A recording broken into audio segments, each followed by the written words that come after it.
Unit 2 Polynomials, Lesson 5 Adding and Subtracting Polynomial. So you'll recall in the previous lessons we learned about different degrees of monomials. So we looked at looking at the exponent in order to find out the degree. So in this case, 4x to the power 3, the degree is 3, so that's the highest number on the exponent. 6xy, so x has an exponent of 1 and y has an exponent of 1, so we add those two together to get the degree of the polynomial, which is 2. In 7x squared, b to the power 4c, we're adding up the exponents, so 2 plus 4 plus 1 gives us a degree of 7. So if we're looking at the degree of a polynomial, what we're looking at is the variable that has the highest power. So here is a binomial. We have 4x to the power of 2 plus 2x. So the 2 is the highest exponent, so it has a degree of 2. In the next example, we have x to the power of 7, 2x to the power of 3 plus 2. So the variable that is the highest is the one with the exponent 7, so that is the degree of the polynomial. The degree of a polynomial in two variables or more is the greatest sum of the exponents in any one degree term. So if you have a variable where there's, a term where there's two variables, you're adding those two numbers together in order to get the degree of the polynomial. So for example, 4x squared y4 plus 11xy3 plus 3xy. So the degree on that one is 6. The degree on this one is 4, and the degree on this is 2. So we're always going with the highest number, so that will give us a degree of 7. In the next example, the first term has a degree of 3, the second one has a degree of 6, and this has a degree of 7. So we go with 7 because that is the highest. As I mentioned in the previous lesson, when you are organizing your polynomials, you want to start with the highest power and go down, or lowest power and go up. So you can do descending order or ascending order, but there has to be some sort of order. It cannot be random. So let's start adding and subtracting polynomials. So I want to go over the rules. So rule number 1, remove the first set of brackets. Rule number 2, expand the sign to all the terms in the second bracket. Rule number 3, remove the second set of brackets. Now step 2 and step 3, you can do them in the same step. Then we revert back to what we were doing in lesson 3, I think it was, where we're collecting like terms and then you're just adding or subtracting. Okay, so let's do the first one slowly. So step 1, remove the first set of brackets. So I'm going to write my equal sign and I'm removing this set of brackets. So this becomes 5x squared plus 3x. And then it says expand the sign to all the terms in the second bracket. It's a positive sign, so it's not going to change anything. So I'm just removing the second set of brackets, like so. So there's my first line. Step 4, collect like terms. So I like to do this by underlining, using different colors and different styles. So I might do like a single line and then a squiggly line. And then I can start rewriting. So 5x squared is going to go with the 10x squared. And like I mentioned before, I like to do things in descending order. So I start with my x squareds followed by my x's. And then I'm just going to add or subtract. So 5x squared plus 10x squared. So 5 plus 10 is 15x squared. 3x plus x will give me 4x.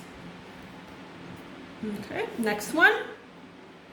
Step 1, remove bracket from first set of polynomials. So I always do my equal sign. I've taken off my first bracket. Number 2, expand the sign to all the terms in the second bracket. So because this is a positive sign, it doesn't change any of the signs of what the terms inside. So I can start removing the second bracket. Now because this is negative, this is also going to stay -1, so don't change your signs. Next step, I have to collect like terms. So 3x squared and x squared go together, and then the 4 and the 1 are going to go together, and then I rewrite it. So 3x squared, so I just go from left to right,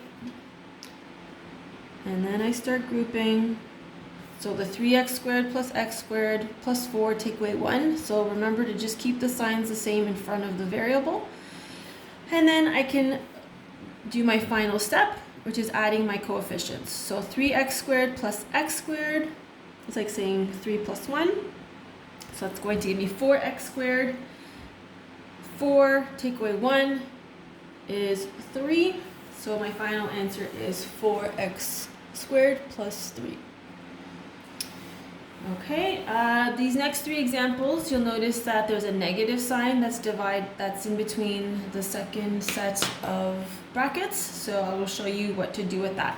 So step 1, we're going to take off the brackets on our first set. So that's easy.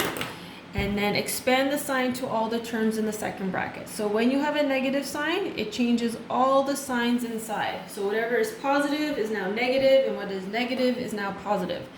So this 3x is positive, so it changes to negative. This 5 has a negative sign in front of it, so now it's going to change to a plus sign. So step 1, 2, and 3, we can still do them in the first step. And then just as before, collect your like terms. So the 5x and the 3x are going to go together, and then the 2 and the 5. So I start at the left, and I just work my way over. So 5x, take away 3x, plus 2, plus 5. So then once I have my terms collected, I can start doing the math with the coefficients. So 5x subtract 3x is 2x. Plus 2 plus 5 is plus 7. Okay, so next one. So we have a subtraction sign between our brackets. So remember, it's going to change the sign on the terms inside of the bracket. So step 1.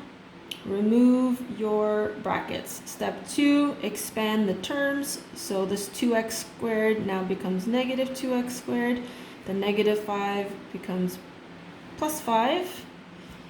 And then we can start collecting x squared, number, and number.